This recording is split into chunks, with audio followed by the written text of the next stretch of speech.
बोलने, लिखने, सुनने की आजादी, स्वतंत्रता, इसी को कहते हैं आजादी के पर। और इसी पर से विकास की उड़ान भरी जाती है। 15 अगस्त 2024 को स्वतंत्रता दिवस पर प्रधानमंत्री से लेकर मुख्यमंत्री तक तमाम रहनुमाओं ने अपने अपने भाषण दिए।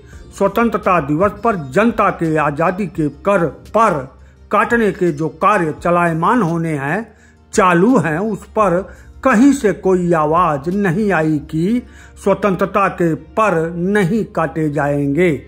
1947 में जब देश आजाद हुआ तभी से बोलने, लिखने, आलोचना करने की भी आजादी मिली। लेकिन इन 78 वर्षों में इस आजादी को रोकने की कई कोशिशें हो चुकी हैं। हर बार स्वतंत्रता के नाम, स्वतंत्रता के इस पर को काटने के लिए तर्क राष्ट्रहित ही दिया जाता है।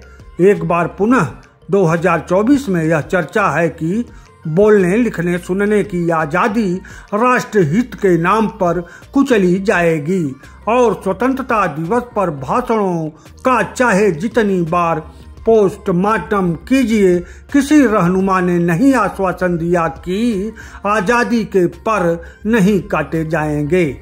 लाल किले से भाषण पर जो पहले 5G को क्रांतिकारी काम बताने में अरबों रुपए प्रचार में लुटाकर लाया गया और इसका फायदा भी अब बयानों की तरह उड़ गया, दिखा नहीं। अब उस प्रचार को 6G की तरफ बढ़ाया गया है।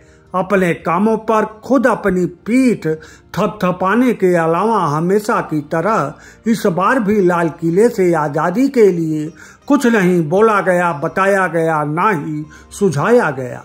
1947 के बाद से इन 78 वर्षों में भारत की राजनीति सिर्फ सत्ता प्राप्त करने के लिए कितना झूठ फरेब पाखंड करने में कामयाब होकर पुनः सत्ता प्राप्त करने के इर्द गिर्द घूमती रही और आजादी बढ़ने की जगह कम होती गई। इसी के फलस्वरूप वर्तमान राजनीति ना तो आजादी की रह गई, ना ही देशभक्ति की रह गई और नतीजा आन बान शान का प्रतीक राष्ट्रीय ध्वज तिरंगा आज बालू की दुकान और ना जाने कहां फहरने को मजबूर है।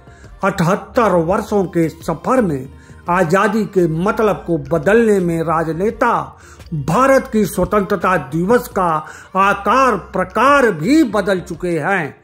अब आजादी के पर नहीं काटे जाएंगे। 15 अगस्त 2024 को भी लाल किले के प्राचीर से कोई आश्वासन प्रमाण फिजा में सुनाई नहीं दिया। तिरंगे को नमन करते हुए देशभक्त स्वतंत्रता दिवस पर आजादी का संकल्प लेते हुए सदैव संघर्षशील बने।